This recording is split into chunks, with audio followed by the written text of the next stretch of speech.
Good morning students, I'm Jyoti, your maths teacher, again with you with our new chapter that is factorization.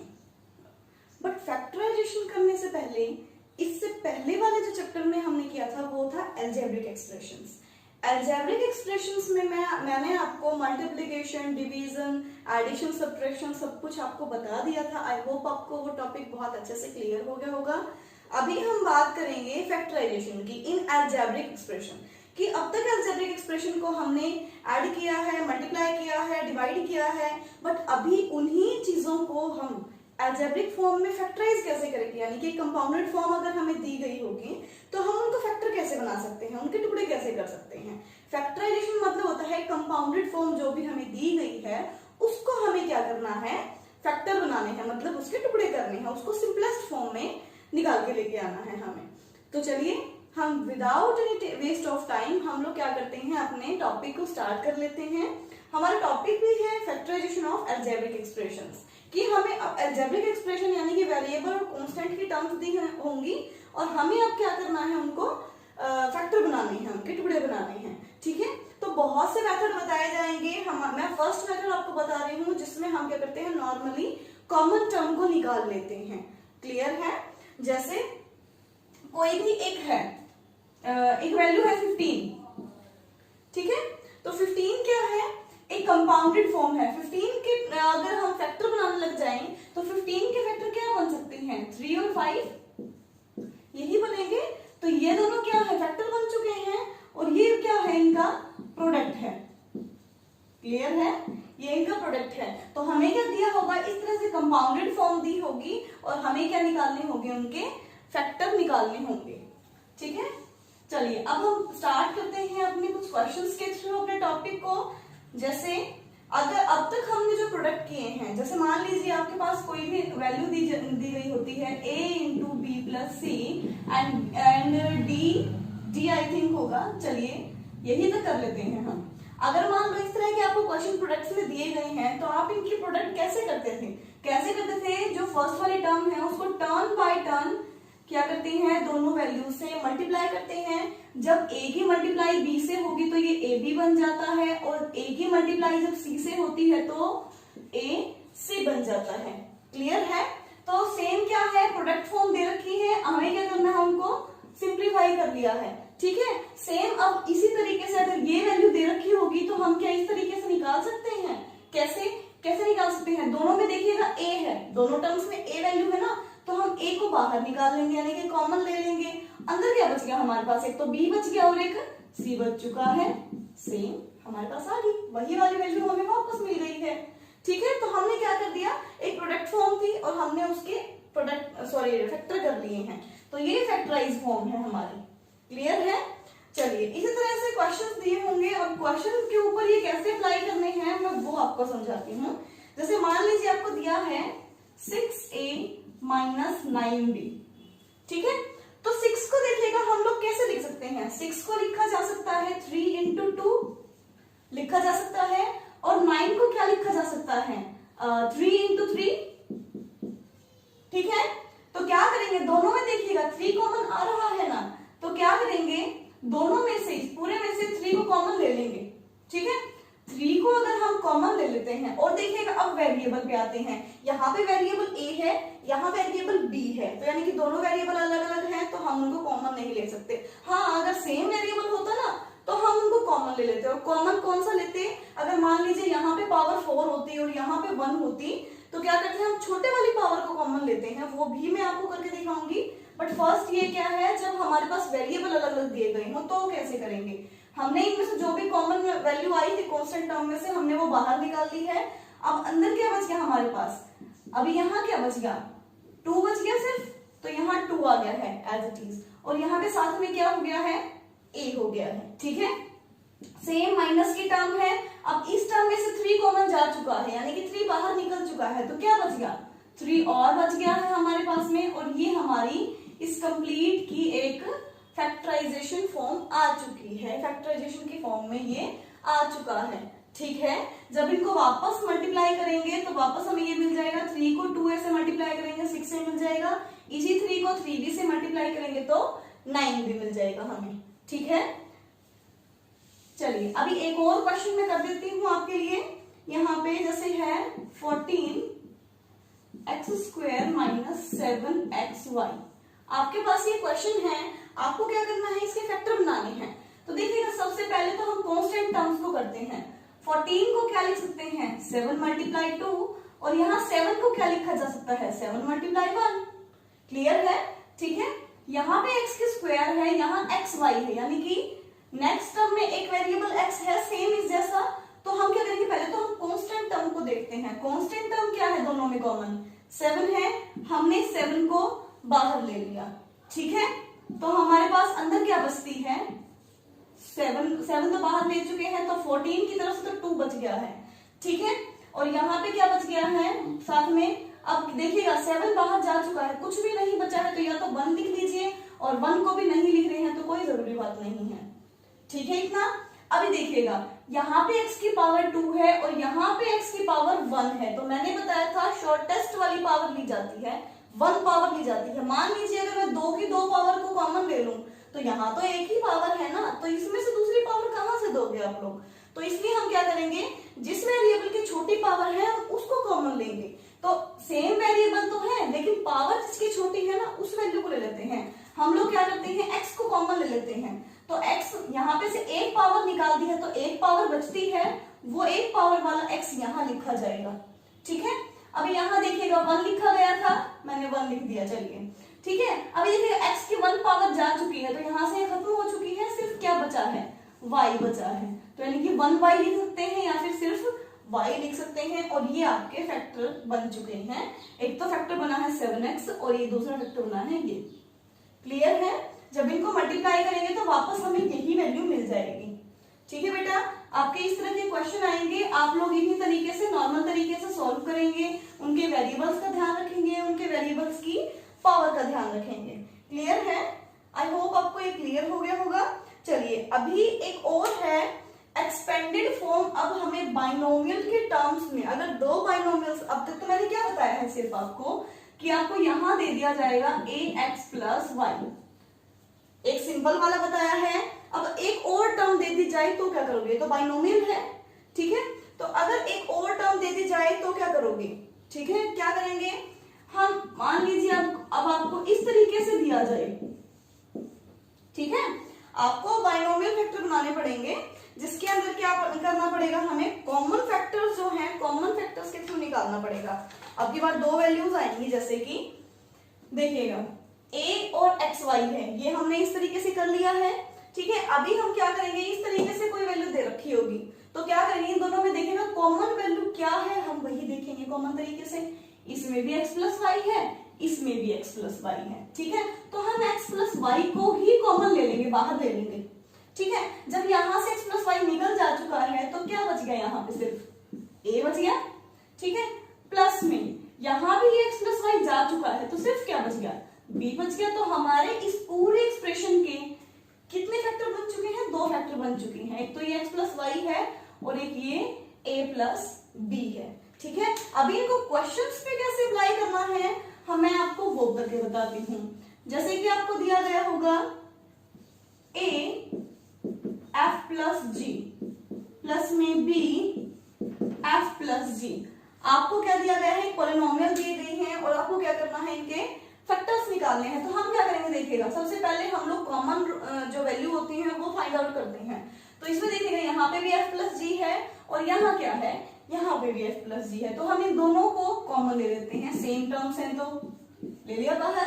तो अब अंदर क्या बचा है हमारे पास में, इस वैल्यू के अंदर क्या बच गया, ये वाली वैल्यू हम बाहर ले चुके हैं, सिर्फ क्या बच गई है, a आ गया है। अभी इसमें से भी ये वैल्यू में से सिर्फ इतना बाहर जा चुका है, कॉमन जा चुका है, तो बचा क्या है, सिर्फ b बचा है। और भाई ये हमारे पास क्वेश्चन सॉल्व हो चुका है।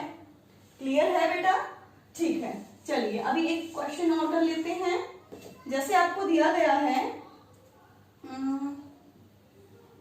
3 6 minus Y minus Y 6 minus Y, ठीक है।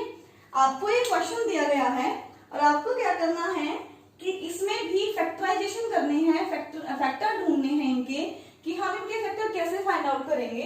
तो क्या करेंगे, देखिएगा सबसे पहले मैंने आपको बताया है कॉमन ढूंढते हैं, तो कॉमन वैल्यू इसमें क्या है, कॉमन वैल्यू इसमें है 6 माइनस वाई है, इधर भी और इधर भी 6 माइनस वाई है। क्लियर है? तो हम क्या करेंगे, दोनों में से 6 माइनस वाई को हम बाहर निकाल लेंगे। तो अंदर क्या बचता है हमारे पास, जब ये 6 माइनस वाई जा चुका है यहां से, तो क्या बचा है, सिर्फ 3 बचा है। सेम इसमें से भी अगर ये जा चुका है तो क्या बच गया, माइनस का वाई बच गया। तो हमारे पास इस पूरे एक्सप्रेशन के दो फैक्टर बन चुके हैं, एक तो 6 माइनस वाई और एक 3 माइनस वाई। आई थिंक आपको ये टॉपिक अब अच्छे से क्लियर हो गया होगा। आप इनके क्वेश्चंस भी नॉर्मली और आसानी से सॉल्व कर सकते हैं। ठीक है, एक और बताती हूँ, क्वेश्चन सेम इसी तरह से है। देखिएगा 7x, अब की बार हमें 3 टर्म दे रखी हैं, तो उसमें कैसे करेंगे। ठीक है, और प्लस में x प्लस 2y स्क्वेयर। ठीक है, आपको ये क्वेश्चन देगा, आप बोलोगे कि मैम इसको हम कैसे करेंगे, यहाँ तो एक बाइनोमियल दे दी है और यहाँ पे अलग अलग टर्म्स दे दी है, तो इसको कैसे करेंगे और इसमें से क्या कॉमन निकल सकता है। ठीक है, तो हम इस तरह के एक्सप्रेशंस में ये देखते हैं कि एक ऐसी ही वैल्यू बन सकती है क्या, एक और देखें, ट्राई करते हैं। पहले इन दोनों टर्म्स को ले लेते हैं। जब भी मैंने बताया है 3 या 4 टर्म्स होते हैं तो स्टार्टिंग की 2 टर्म्स को सॉल्व आउट करने की कोशिश करते हैं। तो हम लोग क्या करेंगे, इन दोनों में से देखिएगा, इन दोनों में से देखिएगा, ये देखो ये x है, ये y है। ठीक है, सेम यहाँ पे ये x है और ये y है। तो देखिएगा ये x और y का तो इकट्ठा पेयर है हमारे पास में, इनको भी हम पेयर के रूप में ले सकते हैं। तो देखिएगा इन दोनों में से क्या कर सकते हैं, 7 कॉमन ले सकते हैं अगर हम, तो 7 अगर यहाँ से निकल गया है तो बचा क्या, यहाँ पे x बचेगा। ठीक है, सेम यहाँ से भी अगर 7 निकल चुका है तो 14 को क्या लिख सकते हैं, 7 मल्टीप्लाई 2। 14 में से 7 को निकाल दिया, कितना बच गया, 2 बच गया है, और साथ में वेरिएबल क्या है, y है। क्लियर है इतना? साथ में ये वैल्यू लिख दीजिएगा x प्लस 2y और उसका होल स्क्वायर। ठीक है, उसकी पावर 2 है। अभी देखिएगा हमने सेम टर्म बना ली है, इस पूरी टर्म में तो ये x प्लस 2y है और इधर पूरी टर्म में ये x प्लस 2y है। क्लियर है, हमने सेम टर्म बना ली है। तो x प्लस 2y, अब क्या ये देखिएगा हमें कितनी पावर वाली निकालनी है, यहाँ तो x प्लस 2y की पावर कितनी है, 2 है, और यहाँ पे x प्लस 2y की पावर कितनी है, 1 है। तो मैंने आपको बताया था जब भी कोई कॉमन वेरिएबल या कोई भी कॉमन टर्म लेनी है तो जिसकी पावर लोवेस्ट है हम वही टर्म लेंगे, ज्यादा पावर वाले को हम नहीं ले सकेंगे। क्योंकि मान लीजिए अगर 2 की पावर ये पूरी को हम कॉमन लेते हैं तो यहाँ पे तो एक ही पावर है, इसकी दूसरी पावर आप कहाँ से लाएंगे। ठीक है, तो हम क्या करेंगे, छोटे वाली वैल्यू को निकाल लेते हैं हम बाहर, छोटे वाली पावर को। हमें क्या किया, सिंपल x प्लस 2y, एक पावर को बाहर निकाल दिया, ये तो कंप्लीट निकल गया। तो यहाँ क्या बच गया हमारे पास में, 7 आ गया। ठीक है, अब इसमें से सिर्फ एक पावर निकल चुकी है, तो एक पावर तो फिर भी बचती है, तो पूरी की पूरी ये टर्म एक और पावर के साथ में बच गई है। ठीक है, तो हमारे पास दो वेरिएबल दो ये क्या है, फैक्टर हो चुके हैं। तो है x प्लस 2y और एक ये है 7 प्लस में x प्लस में 2y। ठीक है, आई होप आपको ये टॉपिक बहुत अच्छे से क्लियर हो गया होगा। इस तरह के और क्वेश्चन हैं, आप अच्छे से ट्राई कीजिएगा।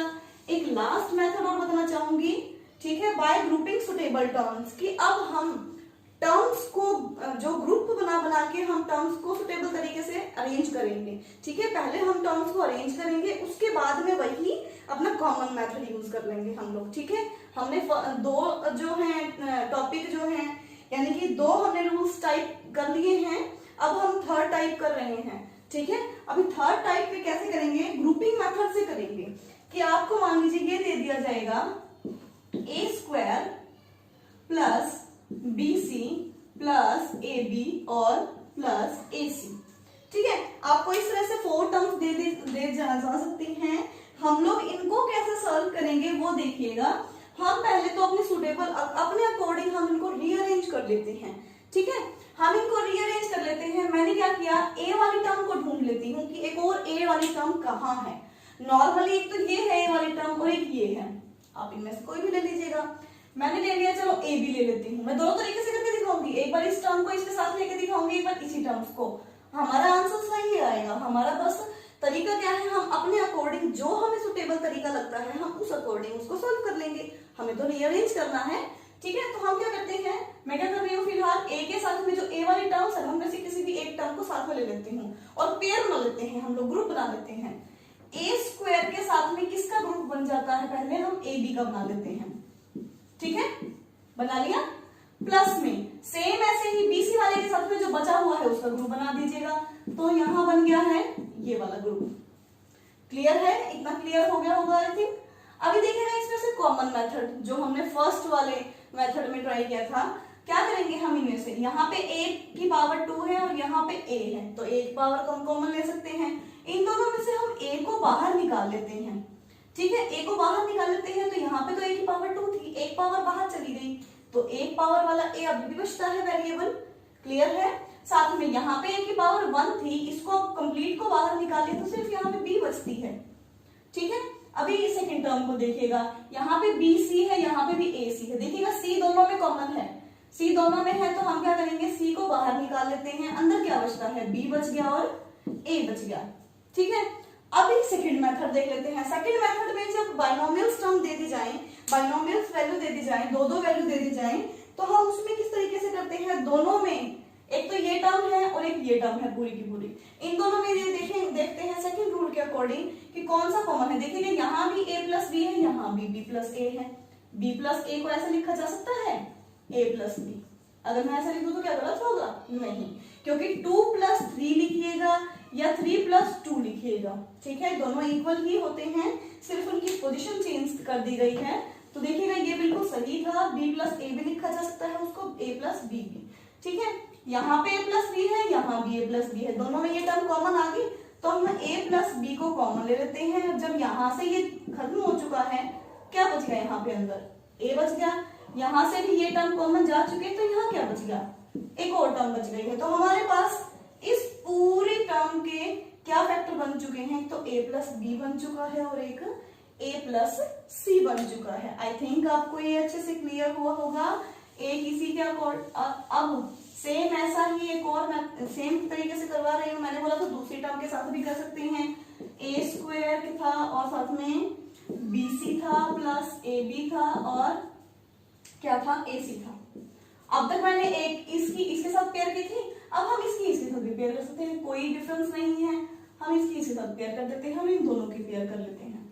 ठीक है, अगर इन दोनों की पेयर कर लेते हैं हम लोग, तो देखिएगा ये बन जाएगा a स्क्वायर प्लस ac और bc प्लस ab। ठीक है, क्या हो जाएगा, यहाँ पे a कॉमन आ जाएगा बाहर, तो ये बच गया a और c। ठीक है, सेम इसमें b आ जाएगा कॉमन, और यहाँ क्या बच गया, a प्लस सी या c प्लस a, सेम बचेगा। दोनों में a प्लस सी कॉमन आ गया है, अंदर क्या बच गया, a प्लस बी। तो देखिएगा दो वैल्यू वही आ चुकी है वापस, जो पुराने वाले पीछे वाले में आई थी। ठीक है, वही आ चुकी है। तो कोई भी आप पेयर बना लीजिएगा, बस वो सुटेबल तरीके से बनाना है ताकि हम उसको गलत ना कर दें। ठीक है, आई थिंक आपको ये वाला टॉपिक क्लियर हो गया होगा। ठीक है, अभी इन्हीं पे बेसिस कुछ क्वेश्चंस हैं, वो आपको ट्राई करने हैं। एक क्वेश्चन मैं आपको करवा भी देती हूँ, जैसे ये है ab plus 5c plus 5a and minus bc। ठीक है, आपके पास ये क्वेश्चन है माइनस 5c है। ठीक है, आपके पास ये क्वेश्चन है, हम इसको पहले तो अरेंज कर लेते हैं अपने अकॉर्डिंग। ठीक है, हम अगर अकॉर्डिंग टू इसको अरेंज करें तो एक तो ये पेयर भी बन सकता है, इन दोनों का पेयर और इन दोनों का पेयर। ठीक है, या फिर एक और भी पेयर बन सकता है, क्या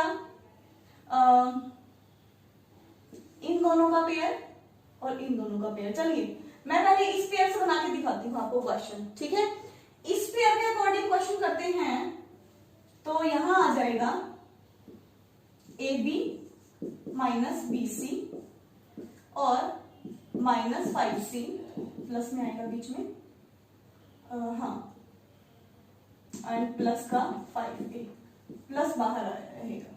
ठीक है, देखिएगा अभी इन दोनों को करते हैं, ab और bc में से b कॉमन है, b बाहर ले लिया, अंदर क्या बच गया, a माइनस c बच गया है। सेम ऐसे ही प्लस में ये था बीच में, यहाँ पे देखिएगा दोनों में 5 है, 5 मैंने कॉमन ले लिया, तो यहाँ पे माइनस का c बच गया है और ये a बच गया है। अगर मैं इसको भी अरेंज करूं तो ये क्या बन गया है, a माइनस सी बन गया है। ठीक है, और ये क्या बन गया, देखिएगा a माइनस सी दोनों में है, दोनों में से मैंने कॉमन ले लिया, अंदर क्या बच गया, एक तो b बच गया और एक प्लस का 5 बच गया, और ये हमारा आंसर आ गया है। ठीक है, अब दूसरे तरीके से अगर मैं अरेंजमेंट या ग्रुपिंग अलग तरीके से दूसरे तरीके से एक और करके दिखाती हूँ। जिसमें अगर मैं इन दोनों की ग्रुपिंग कर दूं, ठीक है, और इन दोनों की ग्रुपिंग सेम, ग्रुपिंग में ये जरूर देखना है कि कोई भी एक वेरिएबल तो आना चाहिए, तभी तो हम ग्रुपिंग कर सकते हैं, वरना मैंने इसकी और इसकी नहीं की ग्रुपिंग।